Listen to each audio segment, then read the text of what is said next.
साथियों, किसी भी समाज के लिए, किसी भी सरकार के लिए, प्रशासन के लिए ये गर्व की बात कभी नहीं हो सकती। ये बहुत निराशा और शर्म की बात है। हम जिस समाज से आते हैं, सभ्य समाज से, प्रगतिशील समाज से, उस समाज में अपराधी खुलेआम घूम रहा है। उसका डेड बॉडी रिकवर हुए आज कितना दिन हो गया? 15-16 दिन हो गया। उसका अंतिम संस्कार नहीं हो रहा है। आखिर क्यों नहीं हो रहा है? कौन जवाब देगा? इसके लिए जवाबदार कौन है? हम चाहते हैं कि किसी भी व्यक्ति के मृत्यु के बाद उसका अंतिम संस्कार ससम्मान के साथ होना चाहिए।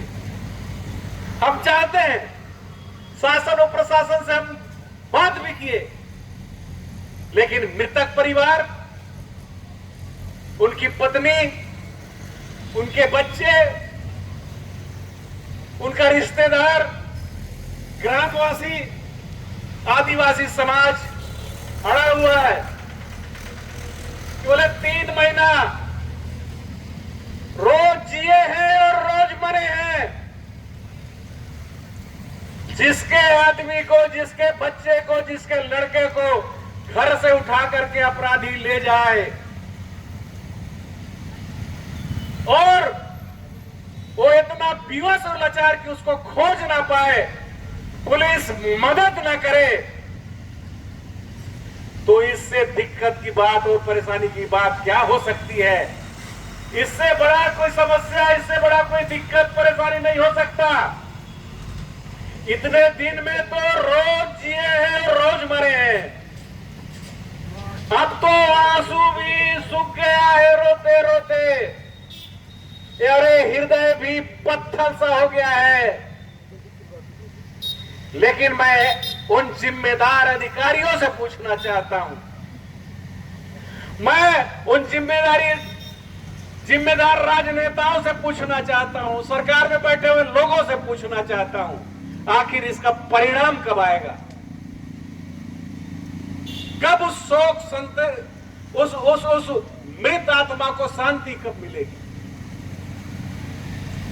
आप सब लोगों के लिए ये बहुत शर्म की बात है कि हम उस परिणाम तक नहीं पहुंच पा रहे हैं। शुरू से, डे 1 से उनके करतूतों का पर्दाफाश हो रहा है। अपराधी नहीं पकड़े जाने के पीछे कौन कौन लोग हैं, किसका किसका साथ में फोटो चौक चौराहे में टंगता था, फ्लेक्सियो बोर्ड में किसका किसका फोटो किसके किसके साथ छपता था। आज वो लोग क्यों कुछ नहीं बोलते हैं?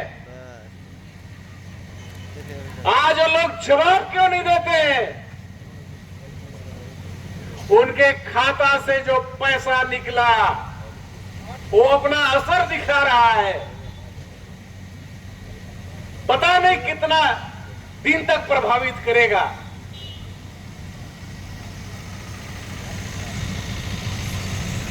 एक ठेकेदार को एक काम लेने में एड़ी चोटी एक लगाना पड़ता है। 100-200 करोड़ तक उसका काम पहुंच गया। मतलब समझ लो कि इस खेल में बहुत सारे लोग मिले हुए हैं और जो लोग बचाने का कोशिश कर रहे हैं वो लोग सुन ले, कान खोल करके सुन ले, सुन लो, मौत के सौदागर। मैं उन लोगों को मौत का सौदागर बोलता हूं जो हत्यारा को बचाने का कोशिश कर रहे हैं। तुम लाख जुर्म करोगे, तुम लाख यातना दोगे, लेकिन जब तक ये परिवार लड़ेगा, इस परिवार के साथ न्याय नहीं होगा, हम लोग साथ नहीं छोड़ेंगे।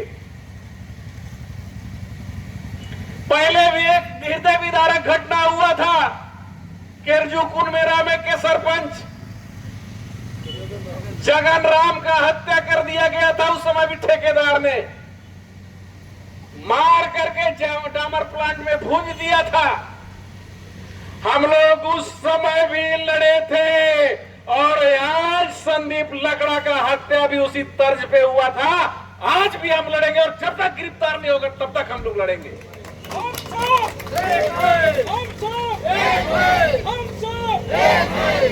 हम लोग लाठी डंडा खाने के लिए तैयार हैं, लेकिन जो आरोपी है उसके गिरफ्तारी के से कम कोई बात नहीं होगा। हर हाल में आपको आरोपी को गिरफ्तार करना पड़ेगा। और आदिवासी समाज जो उनका परिवार जो 8 सूत्री मांग दिया है उसको आपको पूरा करना पड़ेगा।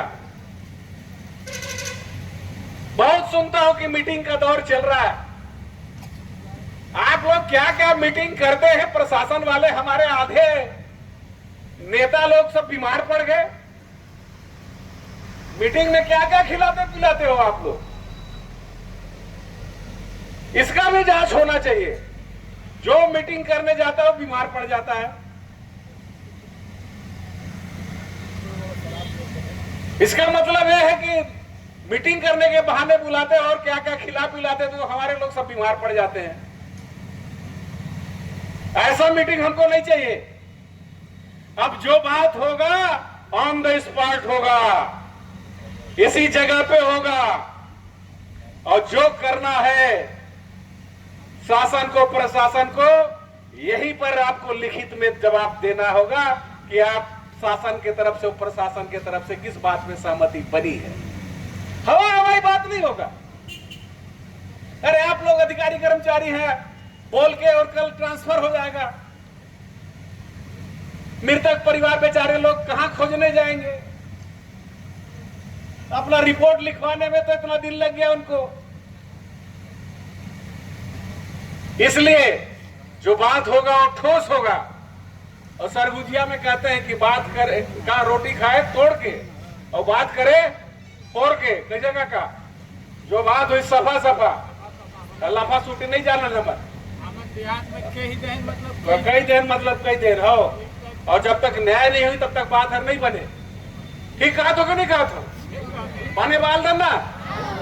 लड़ेंगे ना, बोलना तो लड़ेंगे लड़ेंगे। संदीप के हत्यारों को गिरफ्तार करो। संदीप लकड़ा के हत्यारों को गिरफ्तार करो। संदीप लकड़ा की पत्नी को सरकारी नौकरी दो।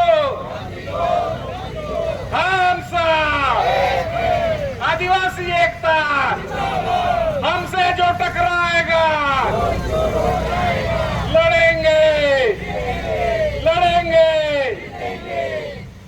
इतना आवाज में तो मेरे को लगता है कि रायपुर तक और मुख्यमंत्री जी के कान तक पहुंच गया होगा। और पहुंच गया होगा तो फैसला भी जल्दी होना चाहिए। मुख्यमंत्री जी, आपसे विनम्र आग्रह, आप हमारे समाज के हो,